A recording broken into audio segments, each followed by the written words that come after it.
hello' Debu sweet cake family আৰু আজি আকৌ এটা কেক লৈ আহিছোঁ আপোনালোকৰ কাৰণে আৰু কেকটো কেনেকুৱা লাগিছে মোক জনাবলৈ কিন্তু নাপাহৰিব আৰু এইজনী দেখিছেনে কি দেখুৱালোঁ আপোনালোকক বাৰ্বি আৰু তাইক এতিয়া মই ধুনীয়াকৈ ধুই কৰি ল'ম দেই আৰু এইটো বনাইছোঁ মই আচলতে বাৰ্বি কেক মানে ডল কেক আৰু ইয়াক মই পিংক কালাৰত কভাৰ কৰিম আৰু এইফালে মই ধুনীয়াকৈ একদম চুলি তুলি কাটি পেলানি বাৰ্বিজনী বহাই দিছোঁ আৰু এইফালে যিহেতু পিংক কালাৰত মোক বাৰ্বি কেকটো বিচাৰিছিলে আৰু মই এইফালে পিংক কালাৰ ব্যৱহাৰ কৰিম আৰু এইফালে চাওকচোন 1M নজেলটো লৈছোঁ আৰু এনেধৰণেৰে মই ৰ'জটো দিছোঁ আৰু ৰ'জটো কেনেধৰণে দিছোঁ আপোনালোকে চাব দেই কিছুমান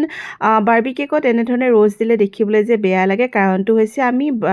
ৰ'জ কিপা মানে এটা ফালৰ পৰা দি নাযাওঁ আচলতে আমি আধা আধাকৈ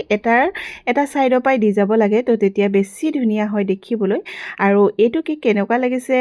ৰ'জটো কেনেকুৱা লাগিছে আপোনালোকে জনাব দেই আৰু পিংকতে ৰাখিছিলোঁ যিহেতু আৰু পিংকত এনেও ধুনীয়া লাগে নহয়নে আৰু আটাইতকৈ ভাল পোৱা সৰু ছোৱালীয়ে ভাল পোৱা কেকটো হৈছে বাৰ্বি কেক আৰু যেতিয়া মোৰ ইয়াত কেকৰ অৰ্ডাৰ দিবলৈ মাকহঁতৰ লগত আহে ছোৱালীবিলাকৰ কথা কৈছোঁ বিশেষকৈ সৰু ছোৱালী আৰু তাহাঁতে বাৰ্বি কেক লাগে বুলিয়ে কয় আৰু চাওকচোন কেনেকুৱা ধুনীয়া লাগিছে নহয়নে বাৰ্বিজনীও আৰু হয়ো মৰম লাগে বাৰু কেকটো